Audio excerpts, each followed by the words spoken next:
guys, welcome back for another free time vlog. So for today's video, we're gonna talk about, this is actually why moots. Again, we're gonna talk about 10 reasons why relationship doesn't work or last. So, meron tayong 10 dito, mga rason kung bakit hindi nag-work ang relationship. Naisip ko tong topic na to kasi magva-Valentine na. So, this is a Valentine vlog. So, first one in the list is financial issues. So, usually naghihiwalay dahil, alam mo yun, hindi nakakapag-contribute yung isa sa relationship nyo. Pag minsan, yung isa lang yung gastos, yung mga tipong ganun. Minor lang naman yung issue na to, pero ayun, yun ang nagiging dahilan kung bakit naghihiwalay yung mag-shota or mag-partner. So, siguro mako-conquer niyo yung issue na to kapag marunong mag-adjust yung isa sa bawat isa. So, kung nagagawa niyo yun sa relationship niyo, I think hindi na magiging problema itong financial issue. Kahit pa sino maggastos, kahit yung tipong gumagastos nga si lalaki, siya nga yung pinagkukunan ng pera, pero si babae naman matipid, so okay pa rin, di ba? So, yung tipong ganun. So, hindi magiging issue yung financial issue na yan kung ganun yung relationship niyo. And then number 2, by the way, I have to give you disclaimer, hindi po ako expert, hindi po ako guru. Hindi po ako love guru or relationship guru, okay? So, ito'y pawang mga research result. So, ito po ay research ko lang at ito po yung mga nahanap kong mga possible reason kung bakit pwede maghiwala yung mga magkasintahan or mag-partner. So, yun yung one reason, financial issues. Second is family interference. Yung mga magbo-boyfriend dyan. Yung tipong, ito luma na to yung family interference na mga sa lumang panahon na to ewan ko lang ngayon kung nangyayari pa. Yung tipong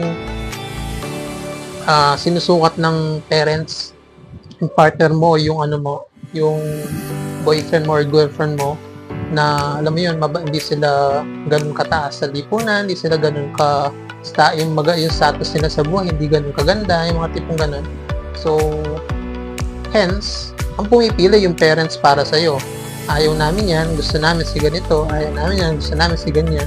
So, ewan ko lang ngayon kung nangyayari paano. Pero yung mga unang panahon, nangyayari yan. Pero parang ngayon yata hindi na Parang medyo maluwang-luwang na kahit paano. Kahit sinong boyfriend mo, ganyan, basta kilala ng parents mo, okay na. Yung tipong ganun. And then number 3 is lack of communication. Ito, well-known talaga to. Kasi kapag hindi talaga kayo nag-uusap o wala kayong communication ng partner mo, ng boyfriend mo or girlfriend mo, wala talaga. Walang mangyayari sa inyo, di ba? So, parati kayong, kunwari, pag hindi meron kayong misunderstanding, paano na lang yung relationship mo kung hindi kayo mag-uusap, di ba? Yung simpleng ganun na lang, hindi nyo pa nagagawa. Hindi nyo pa na mag-uusapan. Meron din naman, avoidance, yung tipong ayaw yung pag-usapan, yung dapat yung pag-usapan. Hence, lumalayo na yung isa. Hindi na nagsasalita yung isa. Hindi mo alam kung nahihiya ba, hindi mo alam kung natatakot ba, baka magalit ka, yung mga tipong gano'n. Importante po yung communication sa mga relationships kasi kung wala yan, talagang, yan, para sa akin bukod sa love, yan yung pinaka-unang-unang dapat meron ng relationship. Kasi kung hindi talaga magla-last yan, guys. Kailangan talaga meron tayong communication sa bawat isa. And then, of course, yung number 4, ito, well-known din to, infidelity, cheating. So, syempre, kapag nawala yung trust mo doon sa partner mo, di ba? Because of, meron nangyari pag-cheat. Masakit na yon. Mahirap lang, kumbaga yung relationships, nagasgasan na. Kapag yung gasgas na yan is kahit na anong gawin natin is gasgas na yan, di ba? Magkakapilat na yan, magkakaroon ng lamat, basag na, tipong ganon. Kumbaga, kung salamin man yan, binikit nyo na lang, minaitiban nyo na lang, pero basag pa rin yun, nandun pa rin yung lamat nun, di ba? So, pag alam nyo nasa relationship na kayo, do not cheat as much as possible. Kahit na yung tipong ano ba yung mga tawag, hindi ko alam, nakalimutan ko yung tawag yung slight lang na affection sa ibang tao, parang para sa akin parang cheating na rin kasi yun. So as much as possible hands off, lumayo ka sa mga dapat layuan. Kailangan focus ka dun sa ano mo lang, sa partner mo lang. Two-way yon, okay? Hindi lang yung ano. Kapag yung isa naman, kailangan mag-adjust din na hindi naman lahat ng mga dinidikatan, hindi naman lahat ng kinakausap na ganyan is kailangan pagsilosan. Tipong ganun. So, mag-adjust. Both of you should adjust. Kasi relationship ang pinag-uusapan natin dito at hindi kung ano-ano lang. Di ba? Partner. Kaya kayo tinawag na partner. Kailangan kayong dalawa ay, alam nyo, nag-a-adjust para sa isa't isa. Number 5 is different values or priorities. Ito yung different values, tipong kung pwedeng sa religion, yung isa mag-iba religion, yung isa naman iba rin. So hindi kayo nagkakatugma ng pananaw sa alam mo yun, sa religion nyo. O kaya naman pareho nga kayo ng religion, yung isa naman talagang matindi yung yung devotion niya, di ba? Sa pagiging follower ng Diyos nila, di ba? Yung tipong gano'n. Tapos ikaw hindi, yung tipong pagsisimba tong isa, gustong-gusto talaga magsimba dahil yun ang talaga nakagawian niya, yun ang sinusundan niya. Yung isa naman, dahil sa hindi siya religious person, ayaw niya magsimba. Simplong ganun, pero napag-aawayan yung tipong ganun eh. So, yun ang mga pwedeng rason kung bakit maghiwalay sila, di ba? Or pwede rin naman expectation. Yung next doon is, ito, uso na to ngayon, lalo na at marami nag-abroad, long distance relationship. Pero mind you guys, kasi meron ding meron lalo na mga Pinoy, meron ding long distance relationship na talaga naman nag-work. Sa mga Pinoy, usong-uso yung yung may AFAM, di ba? Meron silang nakikilalang AFAM online or foreigner online. Tapos nakakausap nila, meron silang communication, di ba? Gaya ng number 1, merong communication, isang sangkap na relationship is communication. Biro mo yon, long distance sila, tapos magkaiba pa yung mga culture nila, ibang bansa, pero nagagawa nilang magtagal sa online lang. Tapos pagdating ng araw, magkikita na sila, tapos sila na forever, di ba? So kung sila nagagawa nila yung ganon, hindi magkakilala tapos naging magkasama, siguro naman yung mga taong magkasama nung una tapos biglang naghiwalay, di ba? Siguro naman magiging makakayanan din natin mag-work yun, di ba? So hopefully magawa nyo ng paraan. Hindi lang naman sa ibang bansa eh. Pwede rin namang dito lang sa Pilipinas. Yung isa taga Pampanga, yung isa taga saan ba? Taga Luzon din. Like for example sa Manila, yung isa sa Pampanga, yung tipong gano'n. Kung gano'n lang naman yung distance nyo, edi magkita kayo. Huwag nang palakihin pa yung issue. Diba? Magkita kayo, mag-date kayo, yung tipong gano'n. So, at least yung long distance relationship nyo, nag-work. Hindi na problema, diba? Next is jealousy and insecurity. Ito gaya ng sabi ko kanina, ang only way lang naman talaga para ma-conquer yan is kailangan marunong mag-adjust yung isa. Pag alam nyong seloso yung girlfriend nyo or partner nyo, kailangan alam nyo ng suyuin. Alam nyo, or as much as possible, lumayo na kayo sa mga bagay na pagseselosa nila. Doon pa lang magpapakita mo na sa kanya na love mo siya talaga, di ba? Or kung di naman maiiwasan na selos tong isa, at least alam nyo kung paano siya susuyuin, di ba? Actually yung ganon, hindi lang naman yung isa, hindi lang naman yung nagsiselos, hindi lang naman yung pinagseselosan yung mag-a-adjust, di ba? Kailangan yung nagsiselos, kailangan din mag-adjust kasi hindi naman araw-araw Pasko, di ba? So kailangan kasi kung selos ka ng selos, tapos ang pinagseselosan mo, yung mga kaibigan lang naman pala. Tipong ganun.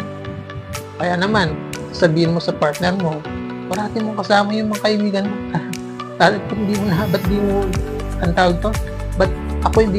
ayaw mo sumama sa akin? Tipong ganun. Huwag ganun, diba? Huwag mo papibiliin. Again, kailangan yung mag-adjust para sa isa't isa.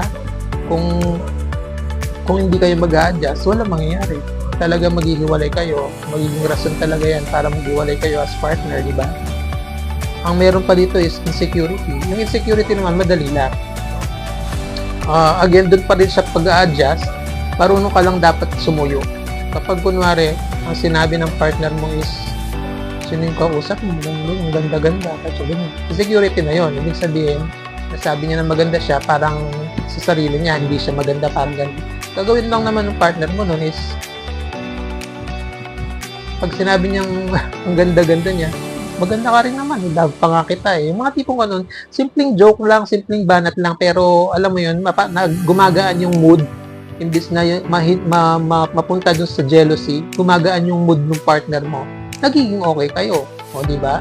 Yun yung mga tipong pag-a-adjust, simpleng pag-a-adjust na napakalaki ng epekto, instead na maghiwalay kayo, is talagang tumitibay yung relationship nyo. Yung tipong ganun. Next, financial dependency. Ito parang yung number one lang to.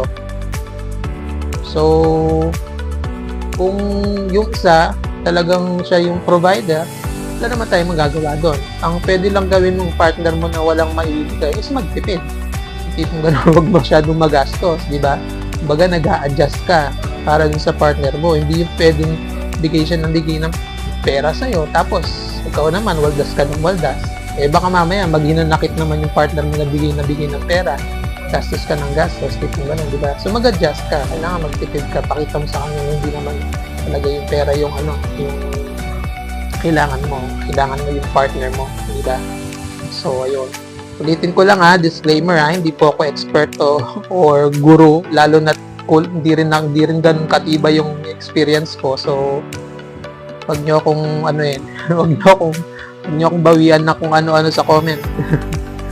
So, number 9, pressure to conform. Ito naman, ito parang oldies na rin siya. Yung tipong yung mga tao, yung parents mo gusto na magkaapo, yung tipong ganyan. Tapos, yung isa sa inyo ayaw pa, yung syempre yung partner mo, nadadala na rin sa pressure ng ibang tao sa kanya na magpakasal na kayo o magkaanak na kayo, pero ikaw ayaw pa. Again, ang way para ma-conquer yan is to adjust.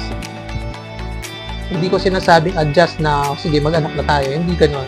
Kasi kung hindi ka pa ready talaga, hindi ka pa ready magpakasal, hindi ka pa ready mag-live-in kayo, hindi ka pa ready magsama kayo, hindi ka pa ready magkaanak kayo, huwag muna. Kailangan magkaintindihan kayo, i-discussions about sarili mo or discussion sa inyong dalawa na ganyan, ganito, hindi pa ready, hindi pa kaya, yung mga tipong ganon. Ngayon, kapag napag-usapan nyo naman, matawasay at napag-conclude nyo na, sige, pwede naman, ganyan, mag-adjust tayong dalawa, kayanin natin, planuhin natin, tipong ganyan. Then go, why not, diba? Again, ang po dyan, isang sangkap ng magandang relationship is communication, and then mag-adjust kayo sa bawat isa. And then, syempre, nandun na yung pagmamahalan nyo, di ba? And then, number 10, unrealistic expectation. Ito yung naman, yung sobrang wala sa realidad na yung tipong ikaw ang kukumpleto sa akin. Yung tipong gano'n, yung pag naman masyadong, I think wala naman na ganito. Ang mga relationship naman ngayon is, alam mo yun, magkasama, lalabas, mag-uusap sa phone, magkahiwalay, nasa sariling bahay, tapos magkikita. I think ganun lang. Wala na yung drama na napakatagal na drama na ikaw ang kukumpleto sa akin. Ito ang pagkukulang ko, kaya ikaw ang kumpleto sa akin. I think wala nang ganun ngayon. Pero just in case meron pa, I think ang dyan is communication lang siguro. Kung sakasakaling hindi mo mabigay yung expectation ng partner mo, discuss it. Kasi ganito ako, yung expectation mo na ganito, I think hindi ko kayang ibigay, pero alam mo yun, parang I think masyado ng unrealistic at baka hindi ko na makaya ng tipong ganung bagay. I think wala na masyadong bearing yung 10 ngayon sa panahon na to at masyado ng drama. I think, yun na yung 10. Ulitin natin sila. Number 1 is financial issues. Number 2 is family interference. Number 3 is lack of communication. Number 4 is infidelity. Number 5 is different values or priorities. Number 6 is long distance relationship. Number 7 is jealousy, insecurity. Number 8 is financial dependency or financial dependence. Number 9 is pressure to conform. And then number 10 is unrealistic expectation. I think yung pinaka punto dito is banggitin natin kung ano yung mag-work sa relationship natin. Unang-una dyan, again, communication. Pangalawa is marunong kayo mag-effort sa partner nyo. So, yung isa kailangan mag-effort sa isa, yung isa kailangan mag-effort sa isa. Pangalawa is kailangan yung mag-adjust, marunong kayo mag-adjust sa bawat isa. And syempre, hindi na mawawala din yung pagmamahalan nyo sa isa't isa, di ba? So, kung nandun lahat yun, I think, hindi kayo magkakaproblema sa mga partner nyo at yung relationship is mas lalong titibay, di ba? So, guys, hanggang dito na lang tong vlog na to. Kung nagustuhan nyo yung second Y-mods natin, ito yung second Y-mods natin di ba? So, happy Valentine's na din sa lahat. Thank you so much. Bye-bye!